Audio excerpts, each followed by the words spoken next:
We've just had an opportunity to meet with District Attorney Angel McElgrath and some members of her team. We had a very respectful meeting. The thing I assume some of you may know, the thing to announce, she shared with the family that there will be a grand jury that she will turn this case over to once they have collected all the information and finished their investigation. We also agreed that we will have a mutual inspection of the cell phone with our experts and their experts. Attorney Eric Hertz is helping lead the investigation team with former law enforcement experts who are going to help us with the cell phone download.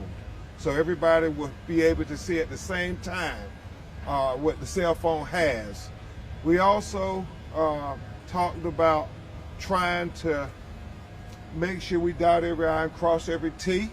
I know that we're getting about 50 calls a day to 100 calls a day from people who were there on Horn Island, people who are familiar with individuals that were there on Horn Island. And so we continue to be steadfast in trying to get to the truth of why Nolan Wells is dead.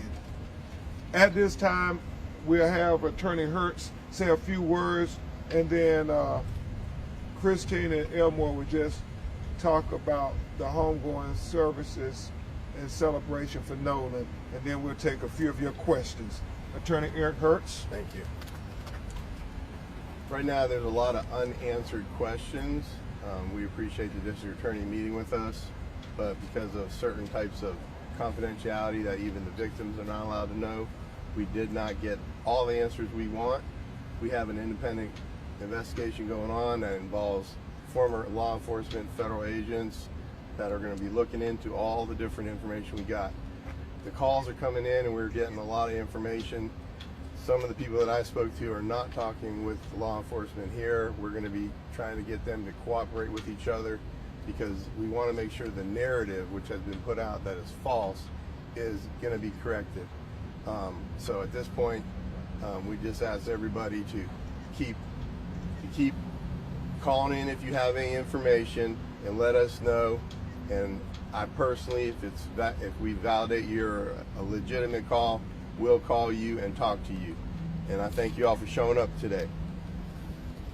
And now, Christine and Elmore will just share with you some details of the homegoing celebration for their son.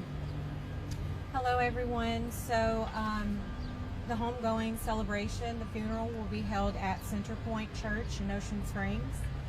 It is going to be, visitation will be 9 to 11, and then the funeral will start after that.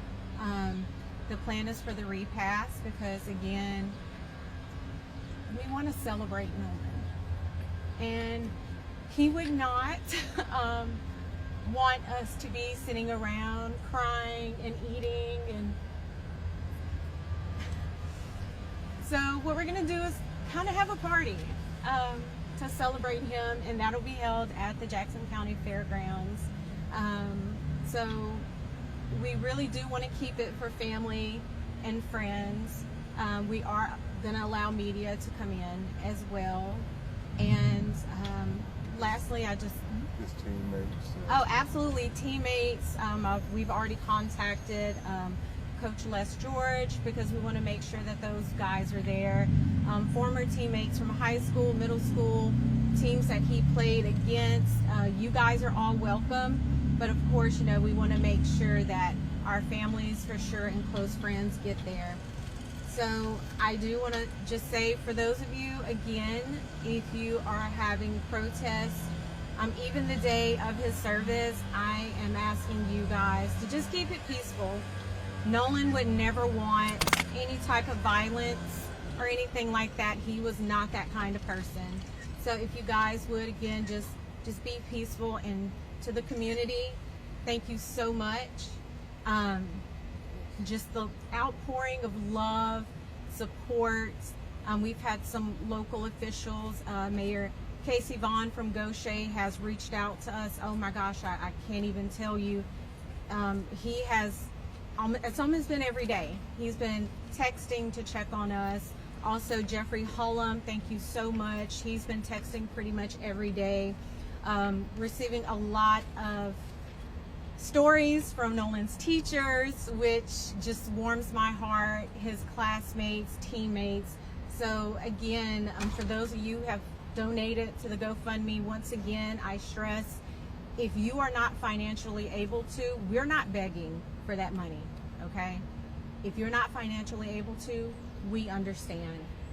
We thank you for whatever you can give, but if you cannot, if you would, just keep us in your prayers.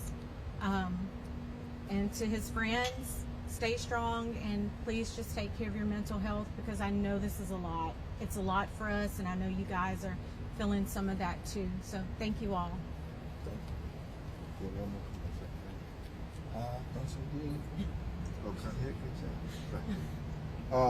Are there any questions? Yes. Attorney Crump, Skylar Henry here with CBS News. The last time that you spoke in a setting like this, I know you guys were hoping to get results back from an independent autopsy. I know you mentioned that Nolan had been sent to Washington. Is there anything to share on that front? Not at this time, but we hope soon, very soon. Obviously, we're concentrating on the funeral services, but hopefully shortly thereafter, we will be able to tell some findings of the preliminary autopsy. Still waiting on some things. And I also, while we're talking about funeral services, want to thank Mr. Tyler Perry for paying for the funeral. Absolutely. As well as Colin Kaepernick for helping to shoulder the expense of the independent autopsy. And I thank Reverend Al for agreeing to officiate the funeral services. Yes, sir. Aaron Gilchrist with NBC News. Mr. and Mrs. Wansley, you said from the very beginning that for you, this was really about getting some answers about what happened to your son. Do you feel like after your meeting today, you have any more clarity on what happened? Well, it was just a meeting where she talked about the process. She didn't tell us any information about the investigation too much, because those things are, as she said, her role and what she has to do.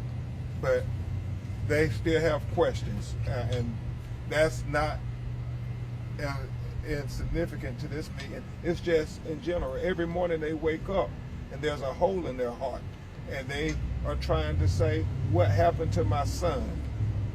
Obviously, you know, they feel strongly that he would not have just stayed behind. He wouldn't have left his cell phone. And so we're trying to get to those answers.